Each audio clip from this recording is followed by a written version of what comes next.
Every rider wants good hands. We want to have that feeling like when we're giving cues with our reins, we can be really subtle, we can be really sensitive, we can feel those little movements that our horse makes, and we can be kind to their mouth.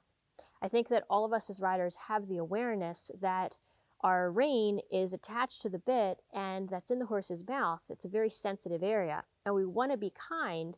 But as you're learning to ride, it can feel really frustrating. It can feel like your hands either just get locked with the rest of your body or end up moving all over the place, and it makes it really difficult to give those clear, effective cues that you wish you could give.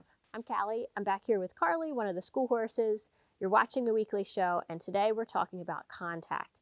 And I'm going to talk about contact from two different perspectives. First, contact that we take as the rider, and secondly, what it means when the horse takes contact and how these two can start to come together. The truth is that good contact and good hands actually doesn't really even happen in our hands or even so much in our arms. It's really our whole body. One of my mentors, one of the instructors here at CRK Training, Wendy Murdoch, often says that good hands comes from good hips. And this is very true. And I think it goes even farther than hips. It's really the motion through our whole body that's what allows us to have that good, consistent contact with the horse. So what I'm going to do today is give you an exercise that you can practice just at the walk. And I would really encourage you to do this for a while at the walk until it starts to feel really good. Because the thing is, you have to be stable enough and correct enough in your movement at whatever gait you're working on, whether that's walk, whether that's trot or canter, before you start taking the contact. Because if you're not stable in your body, if you don't have the correct movement, we as humans, as primates, we use our hands a lot. We use our hands a lot to stabilize. So if you have the reins and if you have contact on the reins, you're inevitably going to start using the reins to help balance yourself, to help steady yourself. And you need to train your body to find that balance and to find those adjustments when you start to lose that balance without relying on the reins. And then once you're stable and you have that correct motion through your body, through your alignment, and also through the movement, then you can start to pick up the reins and work on the contact. And often that means a lot just at walk and then going back to a longer rein, maybe when you go into your trot or in your canter, until you start to get steadier in your body at those gaits. So there's other resources available to work on the body piece, because that's really the important piece for having this good contact.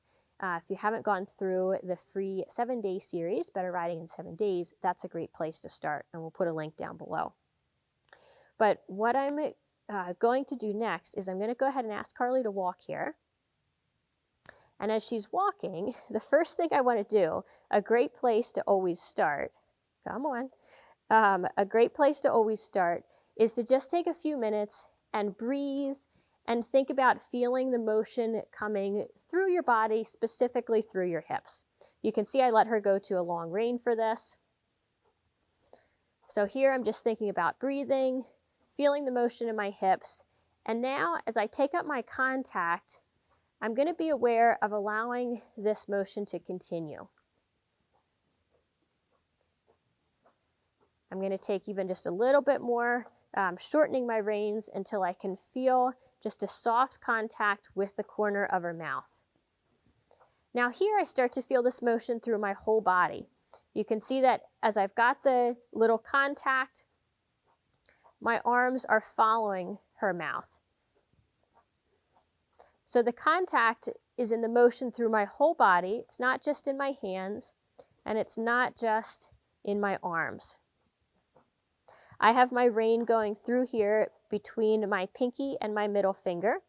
And importantly, I also have the rein laying back against my palm, where my fingers meet my palm. So I don't have it out on my fingertips, but I have it deep in my hands with my fingers softly closed. From here, we're going to go into the little exercise. So keeping the same idea of the motion through your body, keeping soft joints that allow you to follow the motion of your horse's head.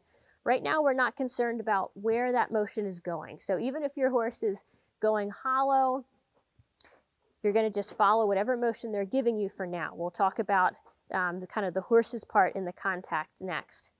So what I'm going to do is I'm just going to start making some little motions with my hand. And this is an exercise that I learned from another mentor, Angelo Telatine. And I'm starting with just my inside hand, seeing if I can lift it up and seeing if I can take it to the side, keeping the same little pressure on the bit on the corner of her mouth. Seeing if I can then take it a little bit out, doing a little opening rein where I'm opening my palm up towards the ceiling. And then I'm going to switch and I'm going to see if I can do that on the other hand.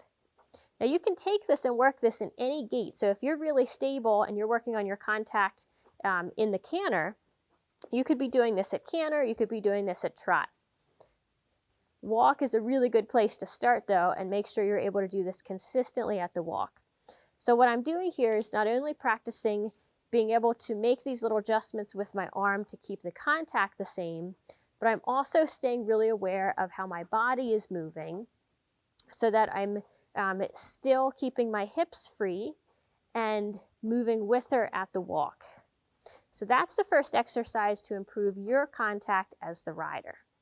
The next important piece to understand with contact is the horse also starts to take a contact. So when we refer to the horse taking contact, it means the horse has become educated enough about what the rein aids mean, and it also means that they are trusting enough of the rider's aids to take that contact. So when we say that a horse is taking contact, it means that they're reaching slightly forward through their neck and they're actually meeting our pressure, our contact as we pick up that rein, with pressing just slightly forward into the bit. Many horses, either through incorrect training or through just a lack of training, have learned to do one of two things when a contact is made with the bit. One, they will either brace against it. They get really tight through their jaw and they brace. You actually saw Carly doing some of that earlier when I was practicing that rein exercise. The other thing that horses will sometimes do is they're going to take their head, their nose, and essentially bring their nose closer to their chest. So they've learned to, we can say, evade the contact or really just find a release from contact by just shortening their neck and tucking their nose in. We don't want either one of these responses. Instead, we want the horse to be trusting enough and have good enough experiences with the contact that when we take that pressure, they can reach slightly forward and they can meet it. An analogy that you can think about is like having a good dance partner. So when you make that contact with a good dance partner with your hands, both parties should have an equal amount of pressure there. If one person is pushing strongly and the other person has a really limp arm, that contact through the hands for the dance doesn't feel very good. It's the same idea with the horse. We can take contact and we want to be steady in the amount of pressure that we have on the rein so that we can be consistent with our aids, so that we can be clear with our use of pressure and release for training. But then we also need to educate the horse and be consistent enough that the horse starts to trust that we're not going to be bouncing them in the mouth or inadvertently hitting their mouth, so that they can reach forward, use their body correctly by that little reach forward through the neck, the relaxation through the jaw, and having that little tiny press meeting our contact. So of course this brings up the next question of how do I teach my horse to have this better response to the contact and to bit pressure. And one of the best places to start working this is from the ground.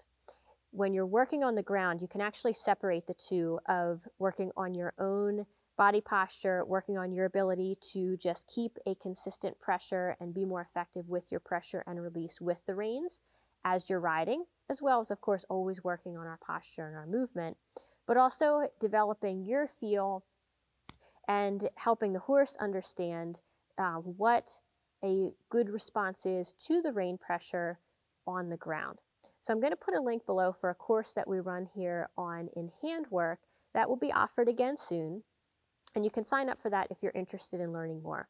But hopefully this video gave you a good way to get started on improving your own contact as a rider, and also a little bit of this bigger picture of what contact really means for both horse and rider.